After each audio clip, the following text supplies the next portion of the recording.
2-3 बैठका झालेल्या आहेत आणि त्यामध्ये सुरुवातीला त्यांनी 27 सीट मागितल्या होत्या, आता 23 सीट मागतायत.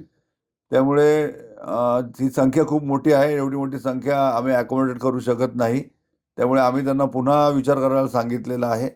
त्यामुळे पण असं वाटतं की सकारात्मक बोलणी आहेत, तर कदाचित हे शक्य आहे. म्हणजे येऊच शकतो आम्ही दोन्ही राष्ट्रवादी एकत्र. पण पुण्यात पाहिलं तर 2 राष्ट्रवादी जे आहेत ते एका मुद्द्यावर जे आहेत त्या एकत्र येताना पाहायला मिळत नाही, की अजित पवारांकडून बोललं जातं, की घड्याळाच्या चिन्हावर जे आहे ते त्या पक्षातले उमेदवारांनी लढावं. तशी परिस्थिती पिंपरी चिंचवडमध्ये आहे का?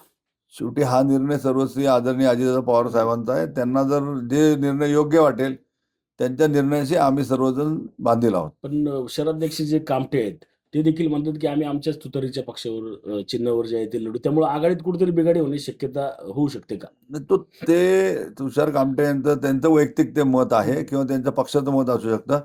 आमच्या पक्षाचं काय मत असणार हे दादाच निर्णय घेतील. सुलक्षणा दर्जा तुमच्या प्रभागातूनच इच्छुक आहेत. त्याचप्रमाणे बाजूच्या प्रभागात एक इम्रान शेख जे युवक अध्यक्ष आहेत शरद पवार गटाचे, या 2 जागांवर कुठेतरी तिढा निर्माण झालेला आहे. काय इम्रान इम्रान शेख हा चांगला कार्यकर्ता आहे, माझा मित्र पण आहे तो. परंतु असं जरी असलं तर शेवटी तिकडचा निर्णय, तिकडचे जे पॅनलचे प्रमुख आहेत, आता तिथं भोसले कुटुंबीय गेली 6-7 टर्म तिकडे निवडून येते.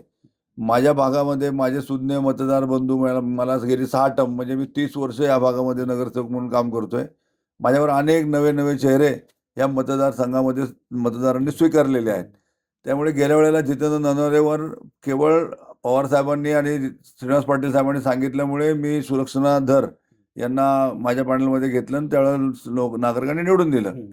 आता मात्र जितेंद्र नरवरे पुन्हा मला अन्याय करायचा नाही आणि माझे कार्यकर्ते पण ऐकणार नाही.